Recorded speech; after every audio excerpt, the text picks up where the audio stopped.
3/16 to the finish. Tiz the Law has a 4-length lead. He's left the others behind.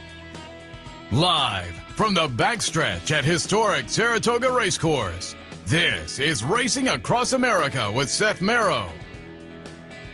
Racing Across America is brought to you by Pinnell's Restaurant, a Saratoga tradition since 1922. 284 Jefferson Street, Saratoga, just minutes from the track. The Leah Auto Group, Leah Cars for life. Find them on the web at leahcars.com. The new Capital OTB wagering platform. Bet any place, anytime with the new Capital OTB wagering platform. CapitalOTBBet.com, the premier wagering site in New York State. And the Clubhouse Racebook. Can't make it to the track? Make it to the Clubhouse Racebook. 711 Central Avenue, Albany.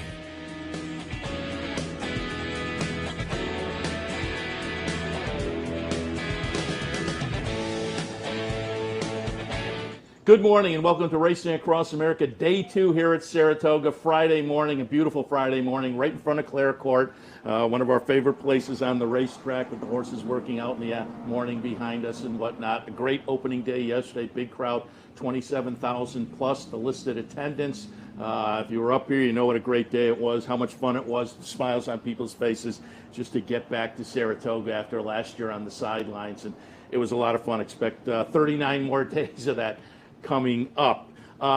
Today's show, a little bit later on, we'll be joined by Rick Schosberg. There's a New York Aftercare Day coming up. Favorite places on the race next Wednesday. And Rick Schosberg will talk a little bit about that event. And we also have a tape piece we did the other day with the quick call ceremony right behind us, the memorial for quick call. So all of that is coming up a little bit later on. But, and I said when he sat down today, I thought, who better to start the season off as far as trainer guests than to have Robertino Diodoro step in off a win in race number 1, Saratoga 2021. Good morning. Good morning. Thanks for having me. Happy to have you after the nice win yesterday to kick things off. And I pulled up a replay, Charlie's Archangel yesterday. We're going to watch that one come down the stretch and get it done. The final chart margin and neck, it got close at the end, but as the favorite got it done, he'll be the number 5 horse in here. And that one coming in off the claimed that one down at Churchill in the last start, comes up to Saratoga under Irod Ortiz. So Irod kicks off the meet on the jockey side. You kick off the meet on the trainer side with the victory in race number 1, 2021. Any win up at Saratoga has to be special and important, but how fun was it to win the first race of the season? Oh, no, like you said, anytime you win a race here at Saratoga, it's, a little extra special. Always fun to win the first one, though. It's good for the whole, whole team, right from the help to the rest of the owners, gets everyone a little extra pumped up. Yeah, and it was, give me your reaction, because you've been in New York for a while now, and so you've experienced some Saratoga, and last year was very different. Look, depressing may be too strong, but it was certainly a little bit different. I was lucky enough to, as the press person, be over here every day, but without fans, it was a little bit different. Give me your impression and what it's like to be in front of a full house again, and just as I walked around yesterday, the smiles and just the reaction of people. What was your impression on the trainer side? No, like you said, it just gives it a little extra buzz, and it's great to have the fans back. We wouldn't be sitting here without them, and so for sure, definitely a little extra excitement. Yeah, it was fun yesterday, and again, congratulations on the win to kick things off, and we'll talk about what may be upcoming and whatnot as well. We've had you on before, and we've talked a little bit about this other times, but up here at Saratoga, we get so many people new to the audience. Sometimes I like to go back and just remind, and when I have trainers here, I like to kind of introduce so folks can kind of root for the faces on the racetrack. And so give us a little bit of your background. When you sat down, from talking before, I know you kind of kicked things off over on the west coast of Canada to start your career, but talk about how you got into the game. Yeah, just kind of born and raised into it. My mom's side of the family was into it, and my dad as well. So born and raised in Calgary, Alberta, and like I said, parents watch every race, and they're big supporters. It's certainly nice to have the family involved, and as you were saying when you sat down, Dad's still watching the races all the time. I want to say I first became aware of you because I do the afternoon handicapping show most of the rest of the year. And so we're looking during the year at various tracks. And I want to say I kind of became aware of your name more. It was Turf Paradise, right? You were kind of down there in the wintertime?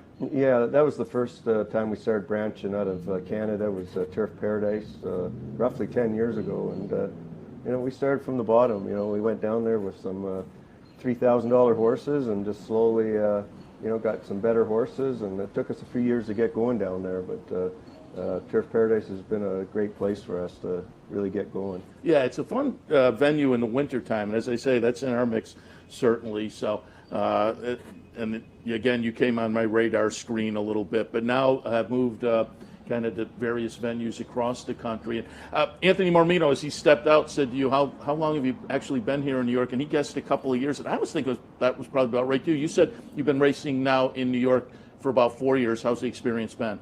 Great. No, like I said, especially Saratoga, you can't beat it. And, you know, it's people are very friendly and helpful. You know, starting with Martin Pans all the way down, it's been very well. How does the experience differ at Saratoga for a trainer? Because I think a lot of Saratoga is also the social aspect. And again, you mentioned your owners and whatnot. I think owners are a lot more excited to come to Saratoga, maybe get out on the backstretch. So how does your experience at Saratoga maybe differ on a 24-hour schedule as compared to other tracks you're working at? Yeah, just the you know, with here, so many tracks, you know, the town's not into it like Saratoga. And we experience it in the wintertime with Oaklawn, but there's not too many tracks like Oaklawn and Saratoga where the whole town gets into it.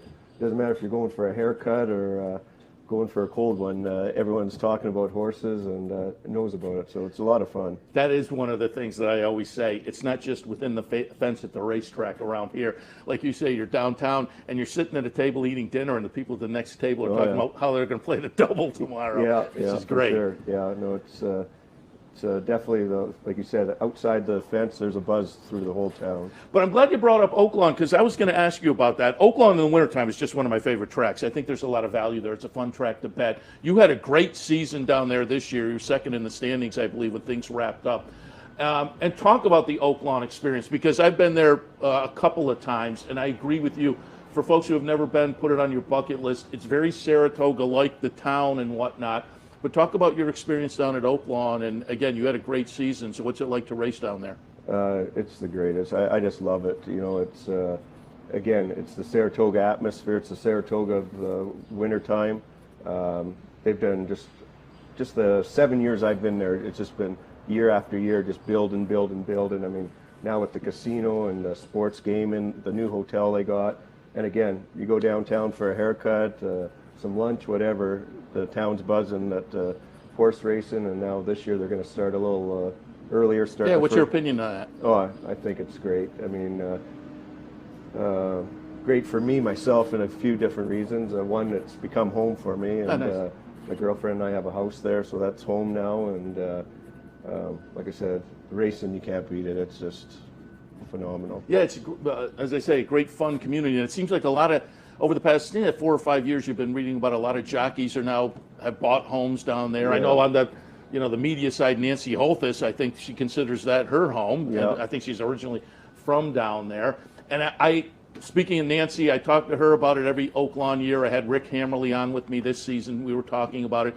The claiming game down there is insane, and you're a big claiming trainer. Talk about how is it different down? How and why is it different down there? Because the claiming box down there is on fire. It's nuts the whole season. So talk about the claiming game at Oaklawn. Yeah, no, it's a lot of fun. It's hard to keep up, to be honest, because you know, you lose 2-3 horses, and it's not easy to replace them, because every time you go back for one, there's a shake.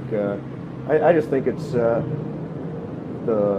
whole atmosphere of Oaklawn is what makes the claiming so big, and is because the owners just, there's a buzz there, and you know, so many owners want to win there. There's a lot of you know, local owners there as well that gear up for that meet, and of course the purse structure. So it's a fun place. Yeah, I had Hammerly on the show on a Saturday morning, I believe, and it was the next week, I think. He texted me a picture, and he said, "Yeah, we had a shake there." And the whole racing office, there had to be 20 people in the racing office for a shake for the claim. It's just, as I say, it's insane down there. I'll ask you another question, because when I'm doing the handicapping show, when the Oaklawn meet ends, or the last couple of weeks of the Oaklawn meet, for maybe another month and a half or so, I then tout Oaklawn shippers as they move to other tracks. I think as a handicapper, for the past 10 years probably, it's been an angle. It seems like horses coming out of Oaklawn maybe have extra fitness, or they just seem to do well as they move to other venues. What's your take on that?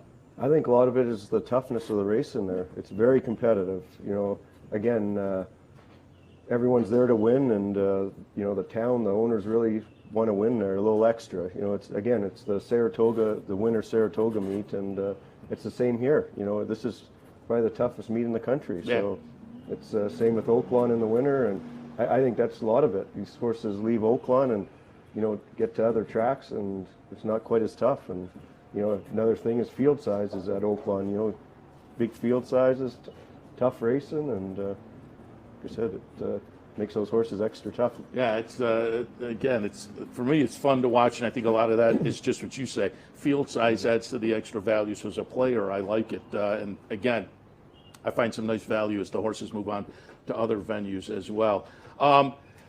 Talk a little bit about coming up here to Saratoga, and again, we've alluded to it already a little bit, but take us through a typical day up here at Saratoga, taking horses out in the morning for works, and then, you know, it's long days with, you know, big cards, and so take us through a typical day for a trainer. Yeah, no, up early in the morning, and next thing you know, it's 9, 10, 11 o'clock in the morning. You're looking at your watch and trying to get out of here to have a quick shower and change your clothes and back at it, and, you know, then it's, again, the whole town's into it, so then there's going out for dinner, and, you know, some, by the time you get out of here and dinner, you're home at 9, 10 o'clock at night, so it makes for, the guy needs a little break when you leave Saratoga, for sure, a little freshener. We can all relate to that, Yeah. absolutely. Yeah. Have you worked over at Oklahoma yet this year, and any opinions on the refurb they did? Because for folks who don't know, it was pretty extensive. They widened the track, and after last year, they got to work on it and completed things a little earlier. But any opinions over there? I think they've done a great job. You know,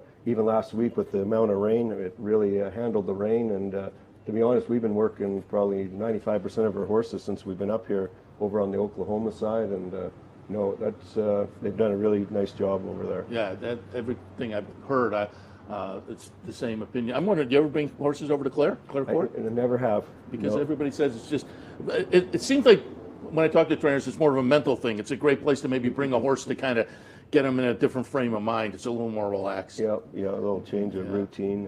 Which certainly can't hurt. Also wanted to, while we have you in here, and again, congratulations on the win yesterday to kick things off. Always fun. But you have one on the big day tomorrow at Monmouth. In the Monmouth Cup, you have American Dubai. We're going to look at the stretch run. A couple races back. Speaking of Oaklawn, we will go back to April and look at American Dubai win by 7 lengths, 14-1 that day. Going to be the 3-horse in here.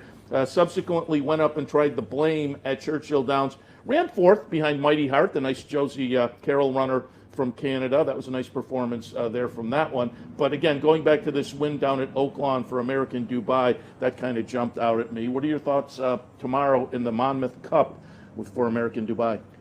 Tough field, but I really like him. He's training great. He's not an easy horse to train. He had some feet issues. They're doing great right now, and probably the last 4 or 5 days he hasn't trained any better than since we've had him. So we're pretty excited. You know, you always worry about shipping and different surface. He's going to leave early tomorrow morning and ship the day of, and we'll see what happens. But he gets on the lead. He's a tough horse. He's got a big heart, and he's a talented horse. All right, so there's one to maybe look for tomorrow at Monmouth. And I wanted to get maybe a thought on, I'm thinking perhaps we'll see this one up here. We're going to pull up the stretch run to the Brooklyn, the beginning of June, and we're going to look at Lone Rock, get it done. Chart margin over 11 lengths from Lone Rock. Lone Rock, nice claim for you back at Churchill in November. Claimed that one for 40, and then you wind up winning the Brooklyn a few weeks back. And I see he's had a couple of works up here at Saratoga already. What may be in the cards for Lone Rock? Probably the Birdstone. That's what we're pointing him towards. He's had 2 super works here. Talk about Oklahoma, the track on the Oklahoma side. He's worked very well here and skipped right over the surface. And yeah, we'll just take it day by day, but he's doing great right now, this horse. So we're pretty excited about certainly. him. What were your impressions of the Brooklyn win? Oh, yeah. we really thought he'd run big, but not that big. It was pretty impressive. Yeah, that was you jump out and win by those kind of margins. And again, with a horse that you had picked up last November down at Churchill, claimed the horse for 40. So certainly that was a nice claim and a clever claim. And you are, as I say, a player of the claiming game. And I will tie in. You talked about starting kind of at the bottom in Turf Paradise. I'm guessing that when you do that and work your way up, but still are in the claiming game, just that experience at the beginning plays into being sharp as far as looking at the horses and making good claims like that. No, it did for sure. And, you know, the claiming horses, a lot of them, you know, they take a lot of extra work too. And again, that's, you know, our whole team actually, you know, my assistant up here, Sean Williams, he was with me, you know, basically from day one at Turf Paradise. And, you know, icing horses and, you know, the yellow heating blanket, just a little extra, you know, they got elements that they're athletes. You got to work on them. Sure. So, you know, the old saying is what you put into them is what you're going to get out of them. And it definitely, I think that's a big part of it. You know, you got to work on these horses. Like I said, they're athletes. Yeah, and as they say, you have a great season down at Oak Lawn where the claiming game is so impressive, and coming up here and getting things done with a horse off the claim in the opener yesterday. We're certainly wishing you good luck on the remainder of the meet, and it's been fun watching as I say, I picked up on your Turf Paradise and you kind of slowly moved across the country, and now you've been in New York and having some success up here. When you come into Saratoga, do you kind of set a goal? Let's see if we can reach this win mark. Yeah, last year we had a really tough meet here. The year before we had a, you know, decent, solid meet, but this year I think we got the right group of horses. You know, it doesn't matter where you go, you got to have the right group of horses that kind of fit that meet. And you know, I'm hoping this year we have a solid group, and it's the most we've brought up here. I think we got 28 now in the barn, and we got some young horses. And of course we're going to play the claiming game, but we're pretty excited about some young horses, and keep preaching that we're trying to get young horses in the barn and develop them, and you know, have some stake horses. So this is where to showcase the 2-year-olds, no question about it. Sure, no, we're excited about a couple. And we'll also, I was laughing, you were laughing when Anthony Mormino walked off the set. He said, "Yeah, not too many trainers can put on the resume they won one at Saratoga and Canterbury in the same day." So yeah, it was a good Thursday. Yeah, no, it was a lot of fun. Robertino Diodoro again won the opener yesterday to kick off the 2021 season, and certainly, hopefully, many more wins at the meet. We wish you a lot of good luck. Appreciate your stopping by today. Thanks for having me. Appreciate it. All right, we'll head to a break. When we come back, as I said a little bit later, Rick Schosberg with the Aftercare Day to promo that and much, much more. Stay tuned. Welcome to the West. I'm Scott Varley at Saratoga's latest and greatest high-rise luxury condo. Starting in the mid-5s, every condo here has 2 bedrooms and 2 baths and upgrades just like this. Check out these oversized private balconies. We also have a gym, a private lounge, and get this, a heated parking garage. To make a reservation for your private condo at the West, call or text me. I'm Scott Varley at 518-281-6808.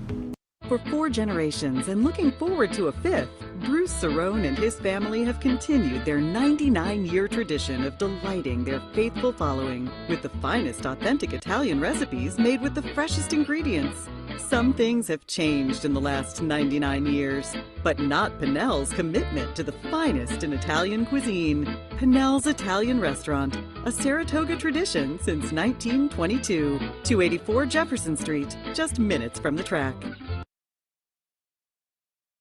Welcome to Albany County, an incredible destination to live, work, and play, with easy connections to more than a dozen cities from our vibrant modern airport. It's a short trip downtown to a hive of culture and amusement, from world-class shows at the newly renovated Times Union Center to reliving the past at the New York State Museum. From outdoor recreation to shopping to nightlife, Albany County has something for everyone. We'll see you soon.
Welcome back to Racing Across America on this Friday morning, day 2 at Saratoga. And again, it's a beautiful day. If you're planning to head up, I think it's going to be pretty similar to yesterday. A little close, a little humid, but hey, that's July in Saratoga. Otherwise, so far, a nice day up here. As promised before the break, we are joined now by our friend Rick Schosberg, trainer on the NYRA circuit, but we invited Rick in today to talk a little bit about an event coming up next week. And it just seems like, Rick, first, good morning.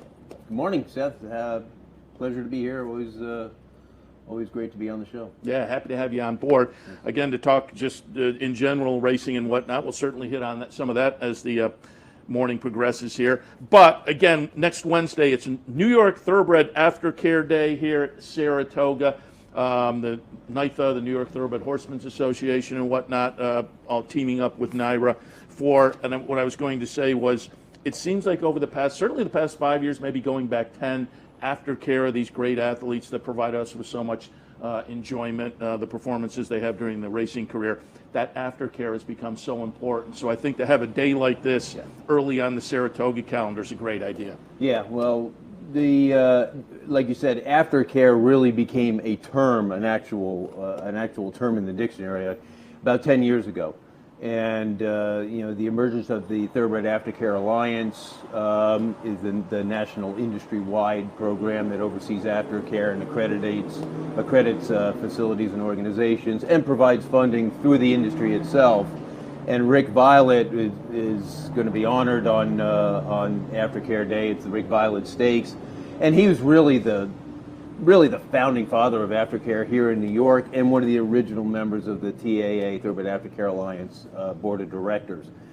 And he was the architect, he and Andy Belfiore, his executive director, now our executive director with Take Two, really were the architects of the aftercare program here in New York, which is the Take Two Second Career Thoroughbreds and the Take the Lead Thoroughbred Retirement Program, which we run here at the NYRA tracks. And the Take the Lead program, basically what we do is we assist the horsemen in transitioning horses from the racetrack to accredited, TAA accredited aftercare facilities in the region or outside of the region. And we make it convenient. We take care of all the paperwork, the vet work, the transportation, and we send donations, monetary donations with the horse to make sure that their rehabilitation, retraining, rehoming phases into second careers are fully funded through those organizations, and they're tracked throughout their entire life. What we have to realize is that their racing career only covers about 25% of their life. So the responsibility of the industry through aftercare covers about 75, somewhere between 65 and 75% of their lives afterwards. And originally retirement was, out in the field and in a herd and things like that. But these horses, they really need a purposeful second career. And through all the different programs, like the Take Two program, which is a thoroughbreds only hunter and jumper membership, but we partner with like 350 to 400 shows across the country.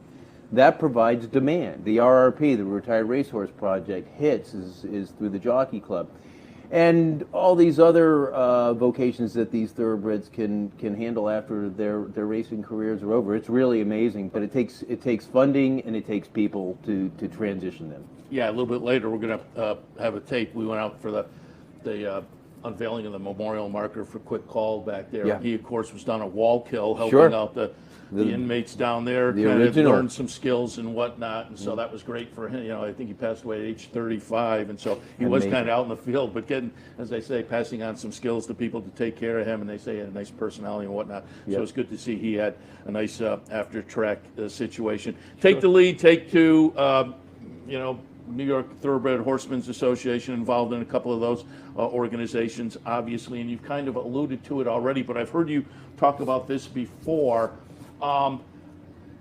It's great what you do in that somebody can call you, hey, I have a horse and I think they're ready maybe to transition, and you guys will pick up the ball there, which I think can take a lot of the weight off people's shoulders. But you've said it before. Make that call, at the right time. Don't wait till the last workout. Get the workout before and get the horse in good shape to move on to the next career. Our motto is one race early, one workout early. Don't wait and don't try and squeeze the lemon, right?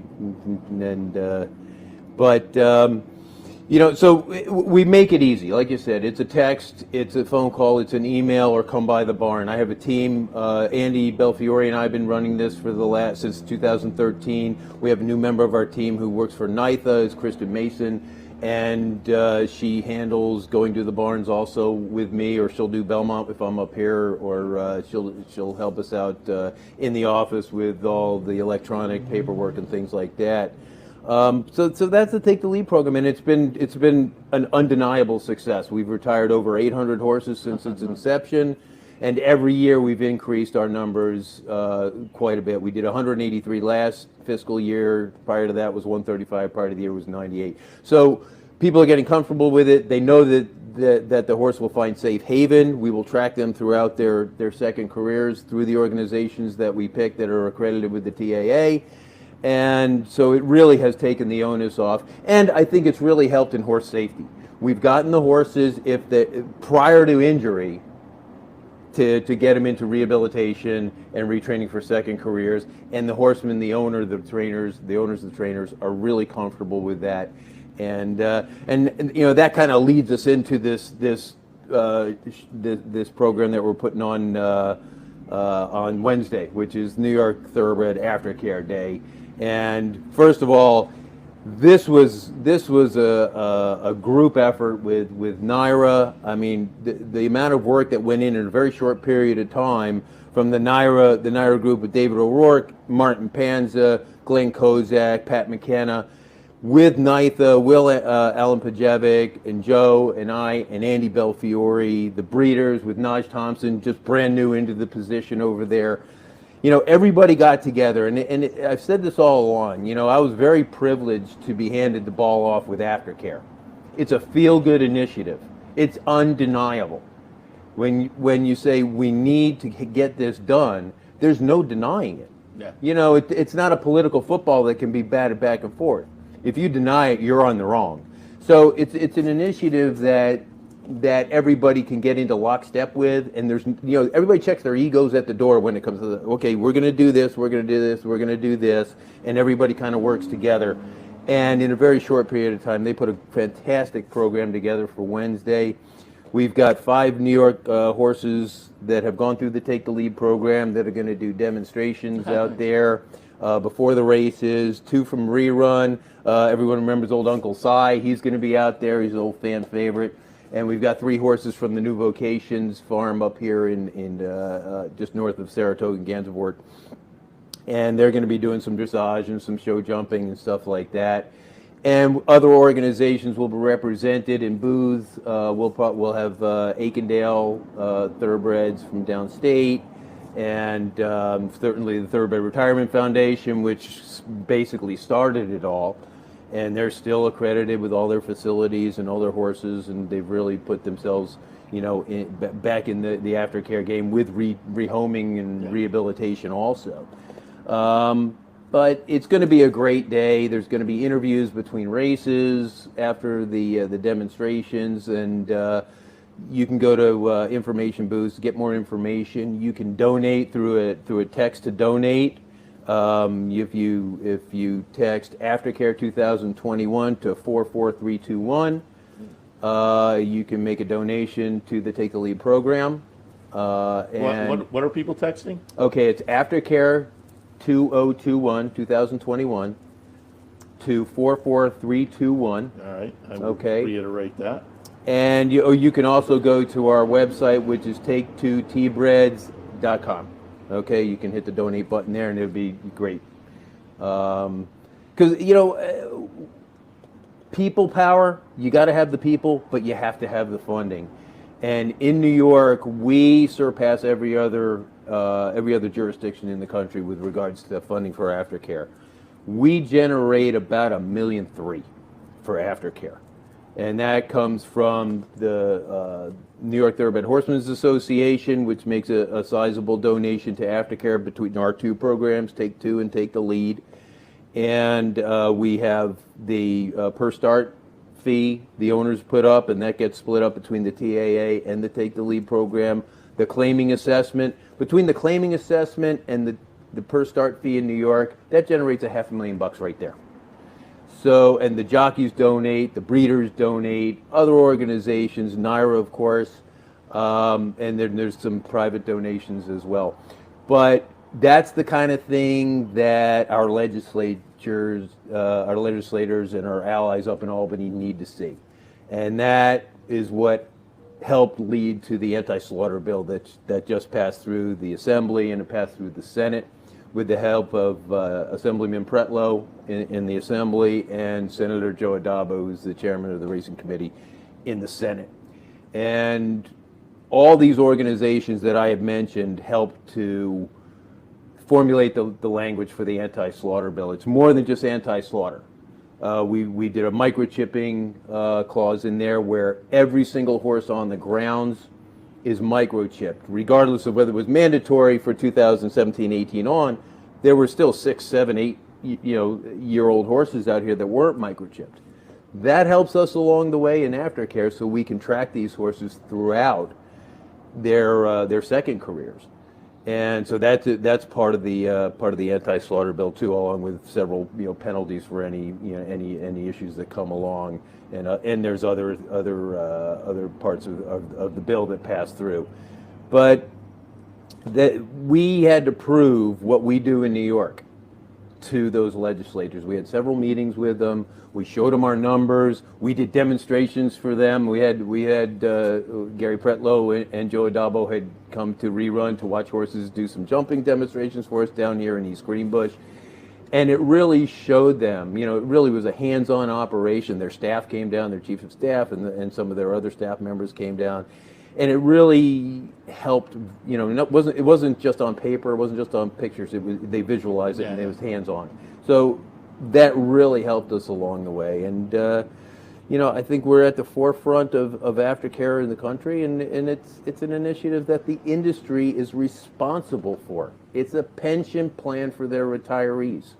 I love that. It's industry-wide. That terminology. It's essential. I've been lucky enough to be a part of it, and it's a team effort at every single level. You can't do anything yourself here. Pension plan for the employee. I like that. That's what it is. It's a pension plan for the horses, and it's industry fed. And we have to keep in mind as fans, we can play into that too, because they provide so much fun and entertainment for us up here at the racetrack, and they deserve those nice second careers and retirements with some dignity. And so take advantage of the afternoon next Wednesday and make a donation. As I say, you can go to the website and I'll reiterate the text and I'll pass it on to the Wednesday guys, so next Wednesday morning they can say it as well. And I'm assuming you mentioned there'll be booths, so people can go to booths, I'm sure, and absolutely. Be making some. Yeah, we'll have our NYTHA booth over there. We'll have the Take Two people over there too. Me and Kristen and Andy will be out there.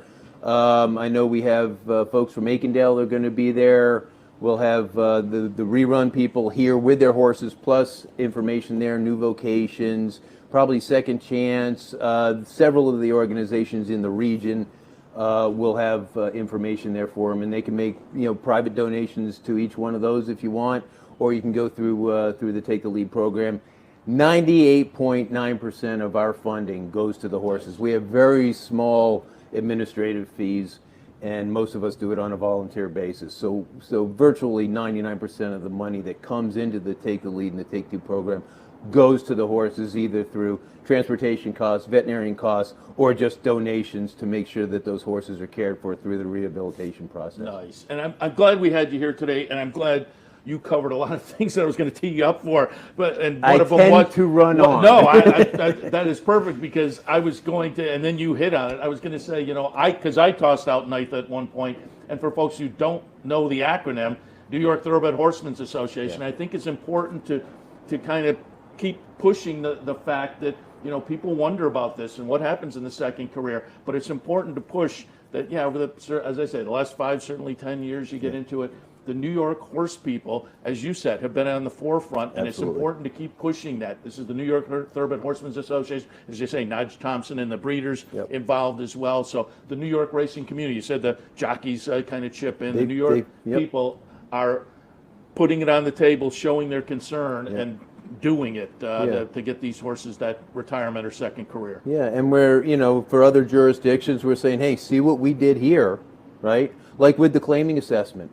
Horses that get claimed, 1.5% of that gets split up between Take the Lead and the TAA. And the money that goes to the TAA gets funneled to the horses that come from New York. It doesn't just go to the national organization. We oversee that money also. We make sure when we send horses that may not end up in New York, maybe go to the Kentucky or to the Pennsylvania facilities that we use, we make sure that that money goes to them also. And it just, and it's a tribute to Rick Violet. I mean, he really set this whole thing up. He was the architect. He left us a blueprint. He was the president of New York Thoroughbred Horsemen's Association. He was the president of Take Two, and he really set the ball rolling. And he just left it, to us, a good design that just runs with it. Just a matter of putting the effort and the time in and having good people. And again, the funding is what keeps it rolling. And it's the industry's responsibility at every single level, and between that, the networking with all the facilities and the van companies and the vets and everything like that, it really works really, really well. But there's always improvement, and we're always looking to improve. Yeah, certainly great initiative, and we're happy you guys are involved in doing what you're doing. And again, you can be involved as well. Take Two T-Breds, the website, if folks want to go online and donate.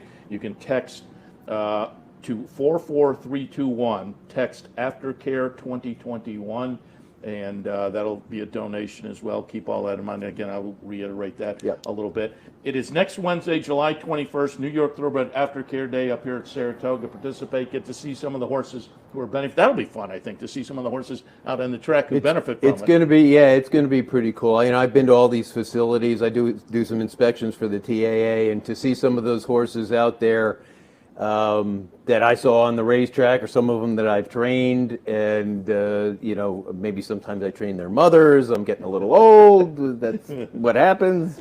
But like I said, it's really gratifying. It's satisfying to see that the program works, and the key is just with these facilities and organizations across the country, with the accreditation process, it's a real safety net, and we can make sure that these horses find a soft landing and a purposeful second career. Excellent. So again, hats off to you and everybody that's involved. It's a team effort. Yeah, really, really good work. And again, all the organizations, we tip our cap to them that you guys are out there doing that. But Rick, we can't let you go without talking a little horse racing, a little Saratoga. Oh, we do have a barn full of horses. Well, half a barn full of horses now. Like I said, I'm getting older and smaller. From July 2nd, I'm going to pull up a bit. Oh, Iris Sass. Yes. Nice win there. I'm curious whether we'll see that one up here at Saratoga. Yeah, well, she's a real nice filly. We always thought very highly of her. She's by the leading freshman sire, Laban.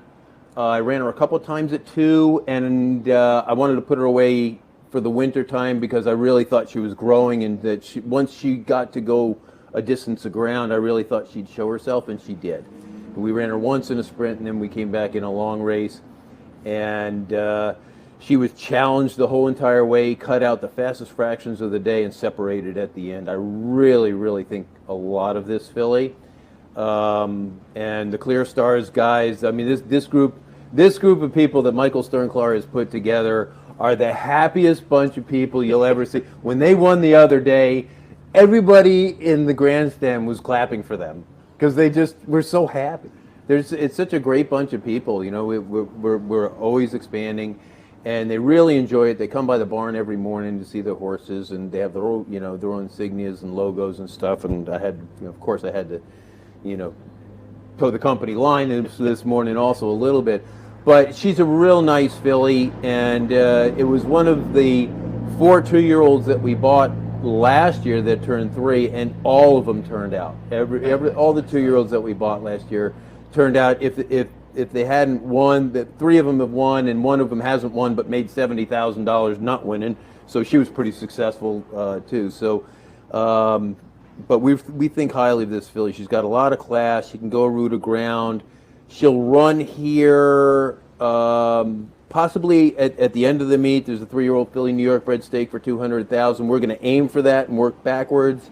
If we can get a race into her beforehand, that would be great. We were thinking about the Oaks at Finger Lakes. They actually didn't fill the race, and they brought it back for next week, so it's a possibility too. But I kind of like to keep her here and get a prep over the racetrack if we can do that, and then run her in the stake on the 27th, I think, of August. A bit o Iris Sass. Look for that one because again, she looked really good Yeah. on July 2nd. Yep. Talk a little bit about. I asked Robertino Diodoro. Have you been working horses over at the refurbed Oklahoma? Have any opinions? I have not. I'm stabled right Okay. here, so for me to go over to Oklahoma would it'd be a long morning, and I have 10 sets as it is. And I've been happy with the main track, although we've had a ton of rain. I think once it settles down, maybe after this rain this weekend, looks like we're going to get a little rain. Maybe it'll all settle down. We'll have a better idea. But it sounds like everything's going well over there. And I think the key, and talking to Glenn, was that they got that hard rain to get the base to settle down. It's kind of like a clay tennis court where, you got to get some good, solid, even rain to get it to set, really nice and evenly. And I've heard very few complaints about either track except for the fact that it rains, and that's what happens. Alan Jerkins used to say, everybody complains about a sloppy track, and he used to say if you add water to dirt, you get mud. And then he'd just walk away from you. And at some How do you point argue during that? the year, water will be added to dirt. Yeah, It's inevitable. Yep, it happens. Give me your opinion on the return and down at Belmont too. As watching the simulcast signal last 3 weeks or so, and just seeing them panning, in the paddock and panning around. It seems like Belmont has gotten a good. People are raring to go, and Belmont got a good response. And yesterday up here was crazy. Absolutely. I mean, it was much fun to have fans back. Oh yeah, it was like pulling your finger out of the dike. It was. After last year, people were just aching to come up here to Saratoga, and they just couldn't do it. And then we gradually, and listen, again, teamwork down there at Belmont through the pandemic with the best, the backstretch employees, strategy team, and the healthcare workers, and the clinic, and NITHA, and NYRA. An incredible job to keep that pandemic out of the population. We really did a heroic job, and that was a team effort. But to get racing back up and running by June last year, and now with everything opened up, everybody's just going bananas. I have a feeling there'll be more than a few horses or it might be horses too. A few people at the Horseshoe tonight. It's the first Friday night. I will be in bed by 8:20, so let me know how it goes. I think you nailed it, though. I'm guessing I'm guessing probably Thursday night wasn't bad either. I had some work to do, but at some point this weekend I will at least make a little walk around. Town looks like it's doing well, and they deserve it. They kind of everybody kind of limped through that whole thing, and hopefully came out okay on the other side with the PPP loans, if you could take it, and if they got forgiven and stuff. And I had to do it, and it got forgiven through keeping people on the payroll through the whole thing, and a lot of other trainers did with the help of NITHA and NYRA and everybody, kind of showing us the ropes on how to get through all that. And this town is very resilient. This town is very traditional, and from what I can see and what I can hear when I'm coasting by on my bike, things are looking pretty good. No, you're exactly right. I know some of the business owners downtown, and talking the past couple of months, they were saying, man, if it wasn't for the PPP, I would have. And now I'm just rooting for these guys. And given what has happened in the last 6 weeks or so with things opening up, and I have actually walked downtown a little bit the last 3 Saturday nights. It's been like Travers night every time. And so I'm rooting for everybody down there to bounce back. And you said it, and I've said it now for really going back to last year. I think horse racing, as far as major sports, may have handled it the best of anybody, and we kind of kept plugging along and doing well. Fans weren't allowed up here, but we had racing, and good racing as well. But it's fun. Yesterday, it was really amazing. The emotions on people. Everybody was happy to be back. And I love it that they always the first race of the meet is always started right in front of the grandstand, in front of everybody, and it's the hard knocking claimers, and Robertino won the race. But it's always exciting to have those horses break from the gate right in front of everybody for opening day, and it's it was a great day, and today's going to be a good day weather-wise. We might get a little bit of rain, but that's part of the ambiance of being up here in the Adirondacks. You get that, and you deal with it, and you have some fun. Yeah, John Embriel said they're approaching the gate, and the Yeah. crowd comes to their Yeah, feet. and That was everyone just goes great bananas. yesterday. Yep. Rick, we Good. really appreciate it. And again, hats off to you and everybody involved. Next week, next Wednesday, come on up to the track, New York Thoroughbred Aftercare Day. Make a donation. Come see some of the horses that benefit from these programs. Again, next Wednesday. And as we progress, I'll keep reiterating some of the options as well. But we Sounds appreciate good. you stopping by and filling us in. Absolutely. Okay, anytime. Thanks. I appreciate it. And come on out come out every day, but Wednesday's a special day for us. Rick Schosberg, appreciate his stopping by this morning. As I say, we will keep reminding you leading up to Wednesday next week. But now we'll take a break. When we come back, we'll do our pre-tape segment for the Quick Call Memorial back there. But I'll be back right after this. Stay tuned.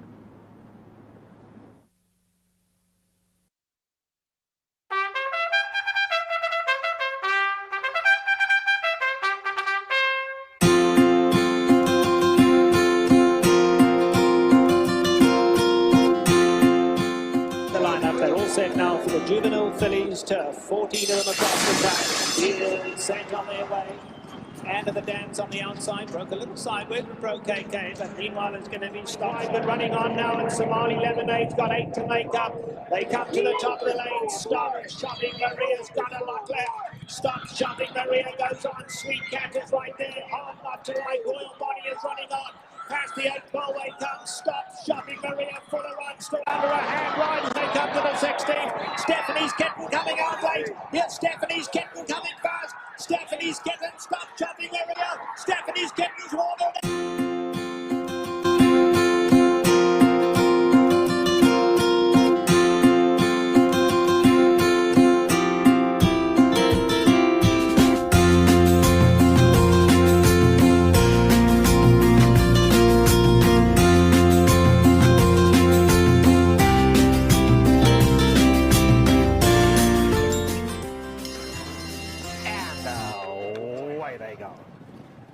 Watched the chances, broke smartly, but so did Terra from the Cape. On the inside, Sky Lantern, the grey going well. If he can get through. Sky Lantern, the grey looking for somewhere to run. Wide open. It's Terra from the Cape hanging on. Terra from the Cape tries to go all the way. On the outside now, here comes Float Tiller in the light blue. Float Tiller is absolutely flying. Watch the chances in there too. But Float Tiller has gone right on by. And Float Tiller is coming home to score. Float Tiller has won it just about 2 in the end. It'll be Watch the Chances, Summer of Fun coming on to finish third.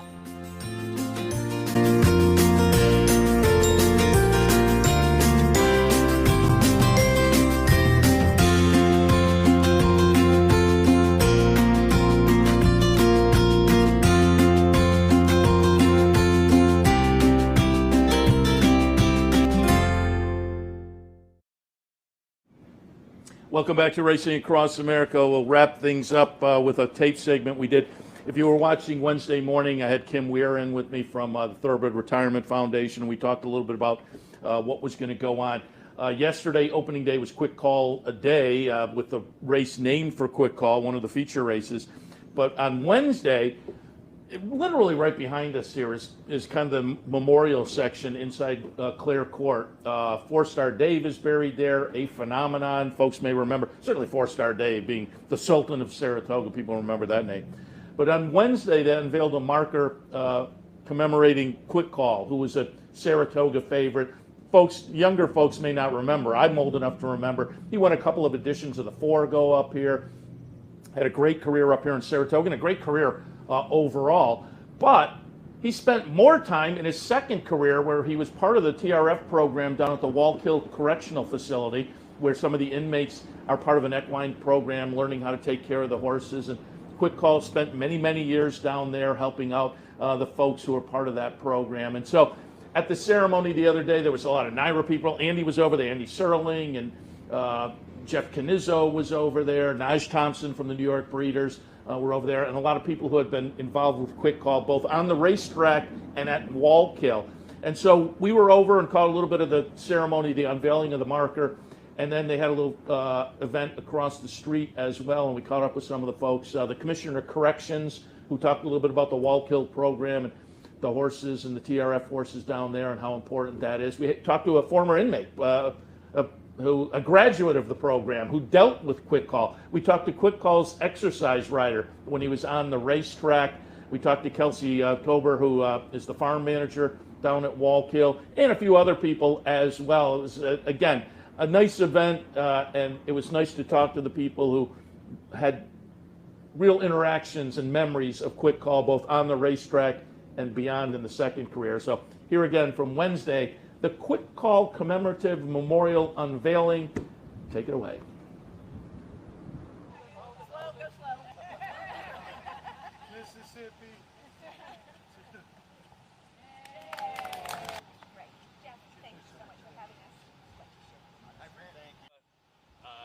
Quick Call meant a lot to so many people. I vividly remember personally being here in 1988 and 89, witnessing him win the Forgo Stakes. To win 9 races at Saratoga is unheard of.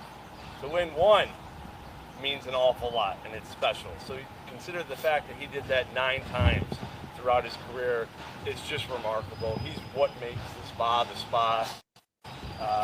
And we're again very honored to have this marker here, to remember him by, and for people to share in and be a part of. So on behalf of NYRA, again, we thank you for being here. We thank the TRF and everyone involved, and we look forward to continuing to honor his legacy at Saratoga.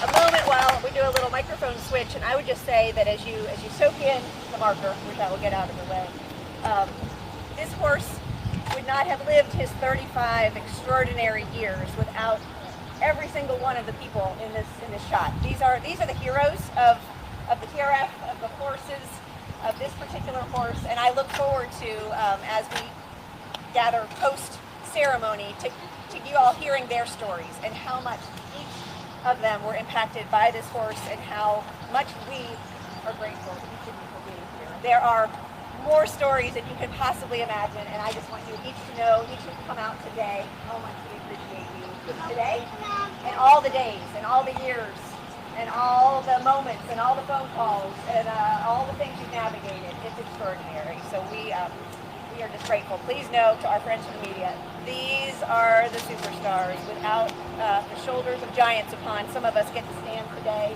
Before we start your talk over at the gravesite, it was interesting. You're a horse person yourself. Yes, I am.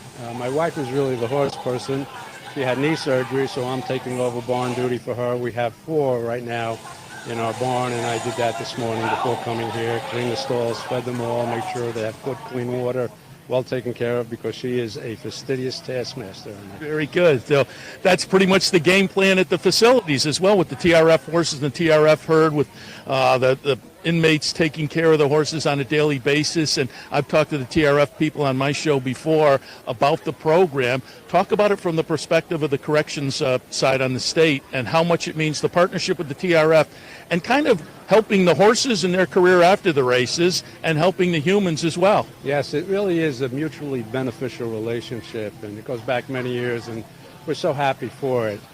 I think anybody that takes care of an animal of any type that is in need of care helps that person to become more human themselves. And certainly many of these men who've never been near horses in their entire life learn for the first time what it is to care for an animal that's big and can be intimidating at first. They quickly learn that they respond to the gentle touch, to caring, to nurturing. And many of these men really become attached to these animals, and they learn so much about themselves, and they feel like they're giving something back to society.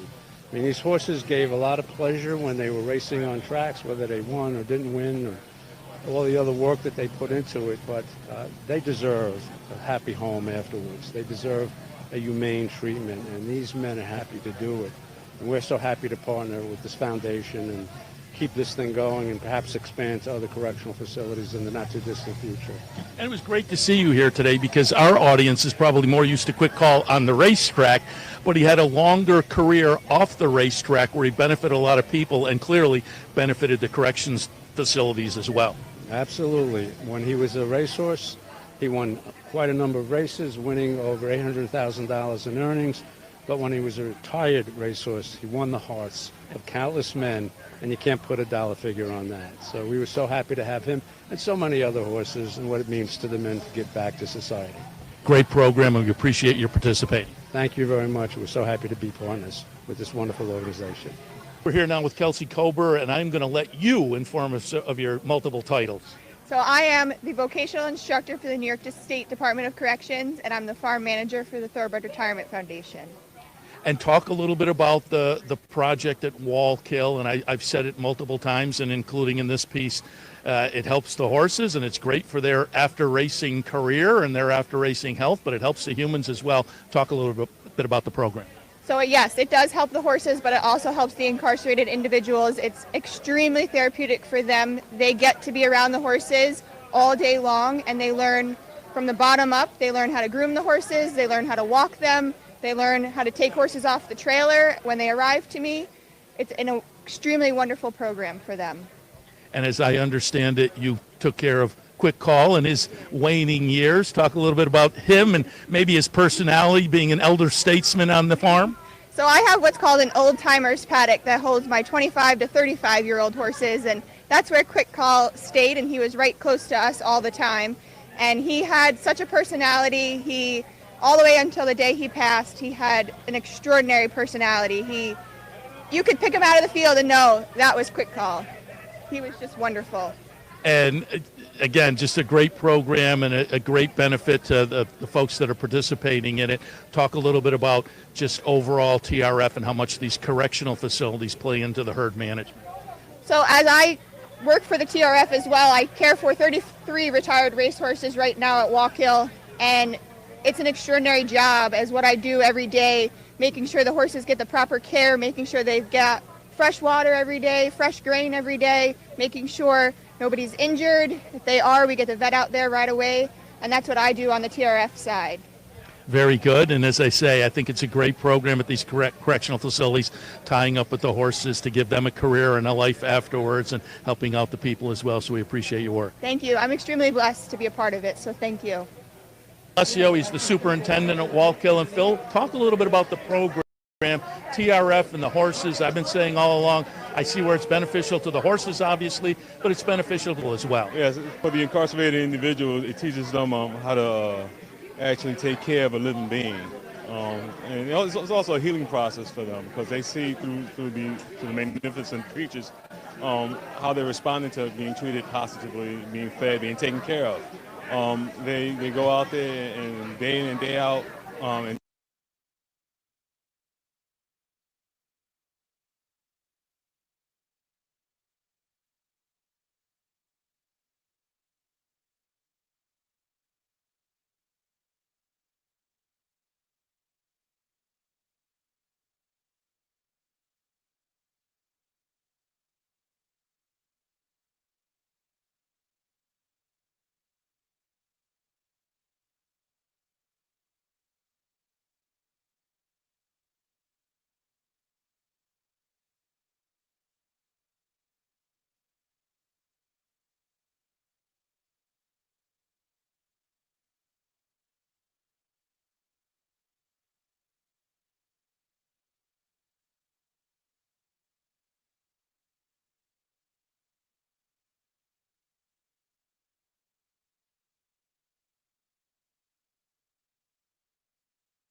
Welcome back. I think there was a little bit of a technical difficulty there at the end, but again, we appreciate everybody who participated. And it was a nice event on Wednesday to commemorate the marker for Quick Call with the folks from the TRF and NYRA.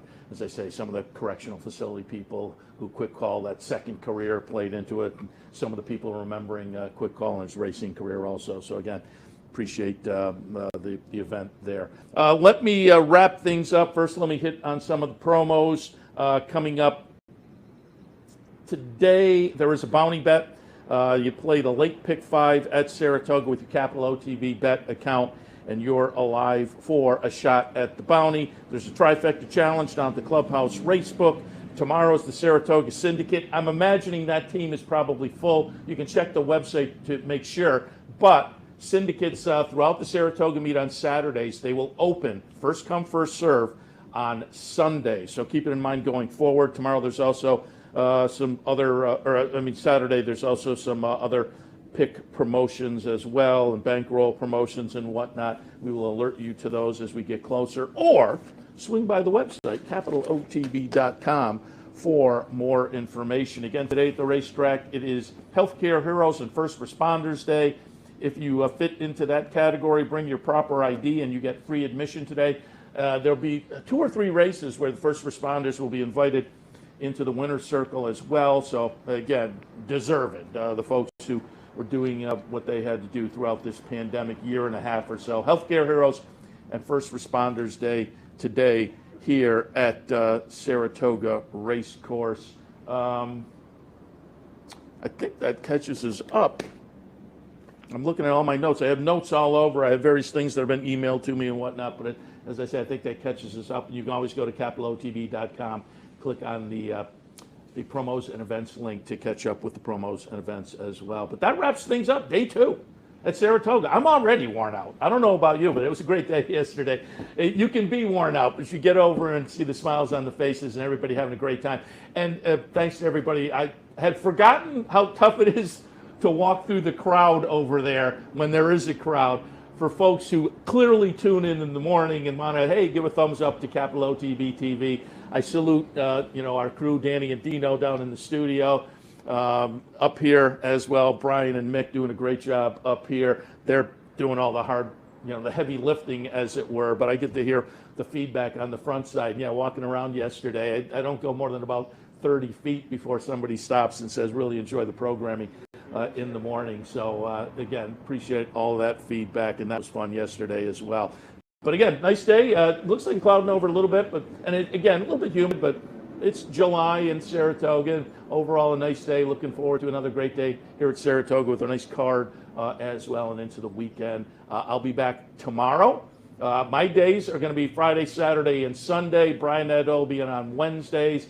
Brian and Anthony Mormito on Thursdays. As far as Racing Across America time slot, pretty much the same scenarios as far as the handicappers report in the morning as well. But we're underway. Day 2 in the books for Capital OTB TV morning programming. We appreciate your tuning in, certainly, and we will see you again tomorrow morning. For 4 generations and looking forward to a 5th, Bruce Cerrone and his family have continued their 99-year tradition of delighting their faithful following with the finest authentic Italian recipes made with the freshest ingredients. Some things have changed in the last 99 years, but not Pinnell's commitment to the finest in Italian cuisine. Pinnell's Italian Restaurant, a Saratoga tradition since 1922. 284 Jefferson Street, just minutes from the track.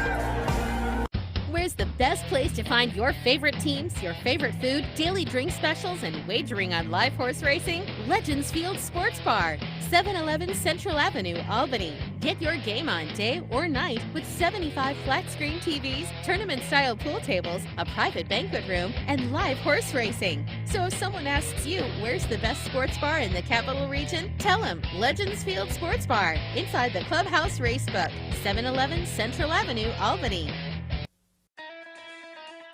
You've been watching Racing Across America. Racing Across America has been brought to you by...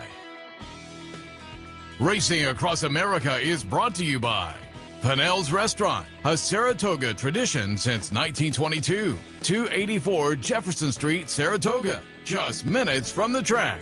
The Leah Auto Group, Leah Cars for life. Find them on the web at leahcars.com. The new Capital OTB wagering platform. Bet any place, anytime with the new Capital OTB wagering platform. CapitalOTBBet.com, the premier wagering site in New York State. And the Clubhouse Racebook.